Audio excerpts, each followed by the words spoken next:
Students, हमारा 6th topic है management of principal के अंदर प्रिंसिपल का subordinate of the indivisible interest to the general interest. इसके अंदर जो हमारा इंडिविजिबल इंटरेस्ट वो क्या होता है, जो सबऑर्डिनेट है, जो हमारे वर्कर्स हैं, उनका एक इंडिविजिबल इंटरेस्ट किसके अंदर, ऑर्गेनाइजेशन के अंदर, और एक जनरल इंटरेस्ट क्या होता है, जो कि हमारे ऑर्गेनाइजेशन का इंटरेस्ट होता है। ऑर्गेनाइजेशन का जो हमारा ऑब्जेक्टिव या गोल होता है वही उनका क्या होना चाहिए, जनरल इंटरेस्ट होना चाहिए। इसके अंदर क्या है, it is the home truth in the family of interest of its individual members should be subordinated to the interest of the family as a whole. The interest of the business enterprise ought to come before the interest of the individual workers. क्या है, एक हमारे family member के अंदर भी क्या चीज़ है, एक सिंगल फैमिली का जब हम इंटरेस्ट लें तो उससे जो हमारे और फैमिली के जो हमारे हैं, जो हमारे फैमिली के पर्सन्स हैं, वो क्या हैं, वो उनका इंटरेस्ट नहीं है, वो सिर्फ एक इंडिविजिबल का इंटरेस्ट होता है। फुल फैमिली का इंटरेस्ट कब होगा, जब जो हमारे सभी मेंबर्स ऑफ द फैमिली का क्या होगा, इकट्ठे उनका जो क्या होगा, इंटरेस्ट होगा, वही हमारा फैमिली का इंटरेस्ट होगा। एक ऑर्गेनाइजेशन के अंदर भी क्या होता है, एक इंडिविजुअल का इंटरेस्ट ना लेके सभी फैमिली मेम्बर्स का इंटरेस्ट लेकर अगर हम चलें तो ठीक है। इसके जो पॉजिटिव क्या है, achievement of organisation goal on everybody profit is the profit of the organisation. Achievement of the goal, जब एवरीबॉडी का जो मतलब हर किसी का जो अचीवमेंट होगा वही क्या होगा, ऑर्गेनाइजेशन का प्रॉफिट। सेकंड क्या है, coordination between the individual and the organisation goal. Individual में और ऑर्गेनाइजेशन गोल के अंदर क्या होगा, एक कोऑर्डिनेशन होना चाहिए। ऑर्गेनाइजेशन ऑब्जेक्टिव और ऑब्टेन्ड, जो ऑर्गेनाइजेशन का ऑब्जेक्टिव है वो क्या होता है, ऑब्टेन्ड होता है। सेवन्थ क्या है हमारा, रेम्यूनरेशन टू एम्प्लॉयज़। रेम्यूनरेशन का हमारा मतलब होता है सैलरी ऑफ एम्प्लॉयज़। ठीक है, जो हमारी remuneration should be fair and adequate, जो हमारी है, जितनी उनकी एम्प्लॉयज़ की सैलरी बनती है वही उनकी क्या होनी चाहिए, हमारी रेम्यूनरेशन हमने क्यों जो एम्प्लॉयज़ हैं उनको देनी चाहिए। It should be effort the maximum satisfaction to both types of incentives. जो उनको जो हम इंसेंटिव्स देते हैं वो एज एक फाइनेंशियल भी हो सकता है और नॉन फाइनेंशियल भी हो सकता है। Determining the wages rate, proper method of wages payment is difficult if the difficult of decide whether the organisation should be have time job और piece of rate system, incentive bonus schemes और a method of the profit sharing.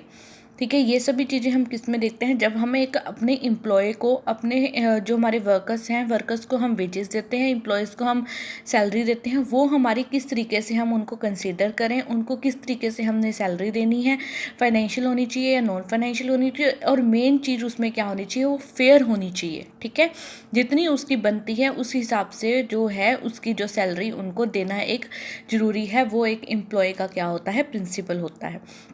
Increase in the encouragement and satisfaction of the employee and decrease in the labour turnover ratio. अगर हम उनको उनकी salary देंगे तो जो उनका छोड़ने का है जो ऑर्गेनाइजेशन, वो उनका क्या होगा, कम होगा, और जो उनकी इंक्रीज़ क्या होगी, उनकी सेटिस्फेक्शन और इंकरेजमेंट उनकी इंक्रीज़ होगी। Devotion and commitment of employees improve as they get motivated, जब हम वो मोटिवेटेड होंगे तो वो क्या होगा, उनका इम्प्रूव होगा। 8 क्या है हमारा, सेंट्रलाइजेशन एंड डिसेंट्रलाइजेशन। जो सेंट्रलाइजेशन है वो क्या है, one central point of the organisation which exercises control over the all part. जो सेंट्रलाइजेशन है वो क्या है, ऑल पार्ट को क्या है, सेंट्रल पार्ट है, but the degree of centralisation of authority, पर सेंट्रलाइजेशन का जो है vary according to the need of the situation. Manager can centralise authority in his hand will depend on the intelligence, किस पे डिपेंड करता है, intelligence पे, एक्सपीरियंस पे, क्विक डिसीजन मेकिंग पे, एबिलिटी पे। ठीक है, पर जो एक किसका है, डिसेंट्रलाइजेशन का है, वो क्या है, activity routine work such as, कौन कौन से हैं, purchase of raw material, assigns of target workers, ये सब चीज़ें किसके अंदर आती हैं, डिसेंट्रलाइजेशन। उसके बाद क्या है हमारा, स्केलर चेन। स्केलर चेन क्या होता है, हमारे ऑर्गेनाइजेशन के अंदर हमें एक स्केलर चेन के बारे में बताया गया है। क्या है, जैसे कि ये 8 है, ए क्या है हमारा, टॉप। ठीक है, टॉप क्या कर सकता है, बी के साथ और एल के साथ। बी और एल क्या है, दोनों अलग अलग डिपार्टमेंट के वर्कर्स कह सकते हैं या अलग अलग डिपार्टमेंट्स के एम्प्लॉय कह सकते हैं। जो बी है वो क्या है, परचेज का है, जो एल है वो क्या है, सेल्स डिपार्टमेंट का है। दो अलग अलग डिपार्टमेंट के हैं, उनके ऊपर क्या है, उनके हेड है, ठीक है। ये दोनों डिपार्टमेंट्स के मैनेजर हैं और ये इन दोनों मैनेजर का क्या है, हेड है। इवन ये कह सकते हो ये टॉप मैनेजमेंट के अंदर आता है। जो ये ए है वो बी के साथ और एल के साथ क्या करेगा, अपनी प्रॉब्लम सॉल्विंग या फिर अपनी चीज अपनी सब कुछ बताएगा। जो बी है वो सी के साथ, जो एल है वो एम के साथ।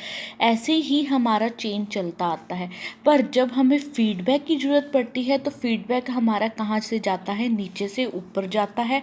और जो हमारे डिसीजंस होते हैं वो हमारे नीचे से ऊपर से हमारे नीचे आते हैं। फीडबैक हमारा नीचे से ऊपर जाता है।